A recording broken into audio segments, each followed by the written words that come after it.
અવાજ તમારો અવાજ મને ન સંભળાયો, ભગવાનને કેમ સંભળાશે?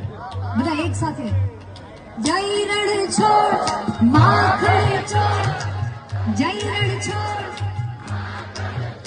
તારો ગલીએ ગલીએ શોભ, દુનિયાનો દાતાર બનીને કેમ થયો તું કઠોર.